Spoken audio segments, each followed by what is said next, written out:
Hey YouTube, this is Edward Underhill, and I'm here today to do a review on the Mattel Wrestlemania 32 Heritage Series Elite Undertaker. This figure of Taker is based off of Wrestlemania 31 when he faced off against Bray Wyatt after he was defeated at Wrestlemania 30 by Brock Lesnar, and he made his return. So we'll start off by taking a look at the box, which is the newer style of Elite boxes that they've used for their regular Elite Series figures since Elite 39. It's got the Wrestlemania 32 color scheme with the blue, silver, and red. Got Taker there on both sides. The other Elite figure in this series is Brock Lesnar. But you got the back here with a profile pic of Taker, and it's this guy's signature.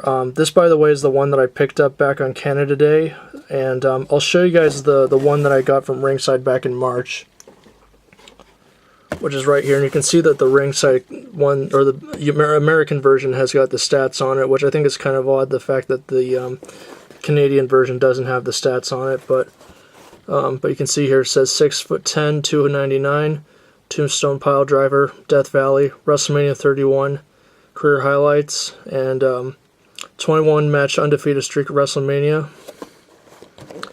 So yeah, that'll do it for the box. I really do like the new Elite style boxes that they've done.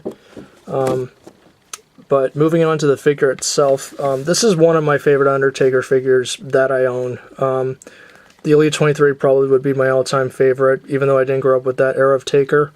But that's a great figure as well. And then the Defining Moments WrestleMania 15 would be my third favorite. But in terms of modern Undertaker figures, this is probably one of the best ones that they've done. And we'll start off with his hat for his accessories, which is not warped, thankfully, on mine.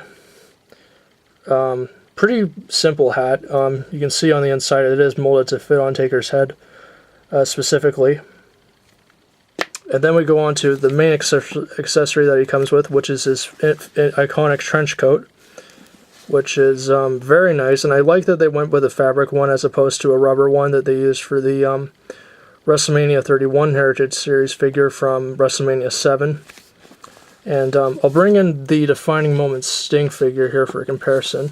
And you can see that the material that they used for the coat is very similar to Sting's. Sting's has a slight glossier feel to it though. But I just thought that was really interesting. But we'll take the jacket off.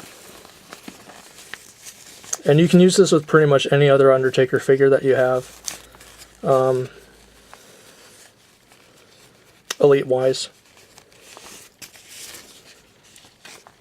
And this figure, the main body mold, is a reuse of the Elite 18 American Badass Undertaker. So if you missed it on that one and you want this body, this particular design for Taker, I would recommend picking this figure up. Taking a look here at the face, the paint job on mine's pretty good. Eyebrows look really good. The goatee looks great.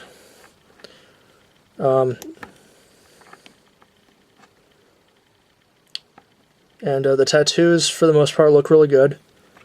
Of course, it's got his neck tattoo right there.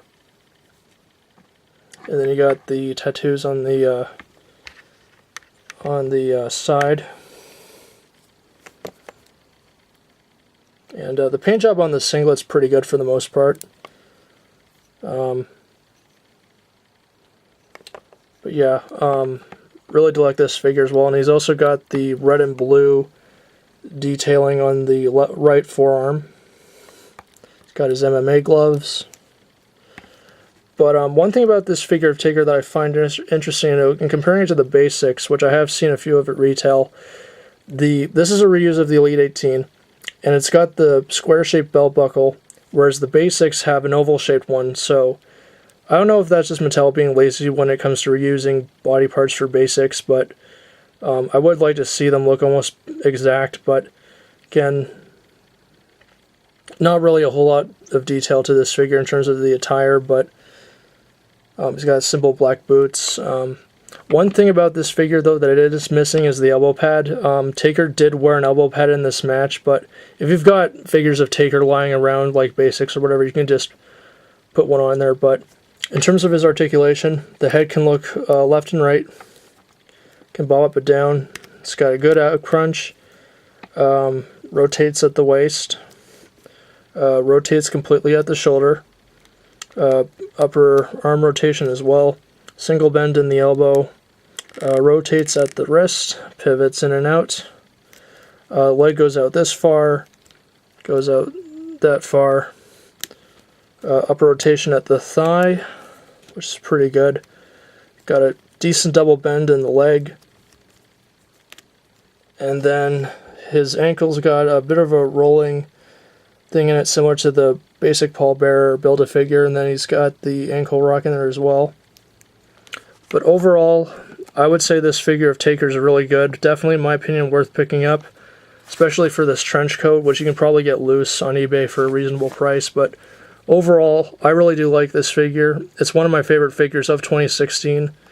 And one of my favorite Undertaker figures in general. So I would definitely recommend picking this up if you're an Undertaker fan. So thank you guys for watching the video. Be sure to like, comment, rate, subscribe, and I will see you guys later.